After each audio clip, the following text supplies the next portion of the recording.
La medicina del futuro si costruisce a Padova, dove si è aperta la seconda edizione del World Health Forum.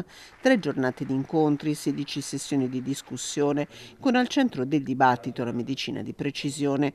Ambizioso il progetto costruito attorno all'università con il sostegno di Regione, Comune e Camera di Commercio. Padova è la sede ideale per questo evento, anzi si propone come una sede per un evento annuale che intende portare qui le menti più brillanti che si occupano del problema della medicina di precisione e usare le tecnologie che abbiamo a disposizione, dal sequenziamento del genoma umano allo studio della regolazione dei geni, alle analisi di proteomica o di biologia.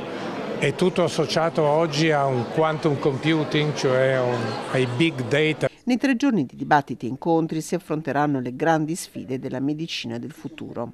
Qui ci sono uomini e donne, università, centri di ricerca e fondazioni che provengono da tutto il mondo, si danno convegno qui a Padova per discutere del futuro della sanità e quindi da qui escono sempre le novità sul fronte delle cure, sul fronte della diagnostica, sul fronte della ricerca, quindi si parlerà di cancro, si parlerà di nuove cure, si parlerà di alimentazione, si parlerà di ovviamente prevenzione a 360 gradi, ma si parlerà anche delle nuove tecnologie. Credo che sia una partita molto importante perché qui si parla di nuove tecnologie, si parla di investimenti, si parla di un modello di sviluppo della medicina che è all'avanguardia a livello nazionale e non solo. Un forum che guarda il futuro e che attende il nuovo ospedale della città. Stanno andando avanti molto bene con l'ospedale nuovo, di cui sono molto contento, ha contribuito col terreno anche il Comune di Padova, per cui Padova, io dico sempre, Padova è una città stupenda, cambierà e migliorerà nel tempo. Uno dei punti di forza è sicuramente la salute e l'ospedale.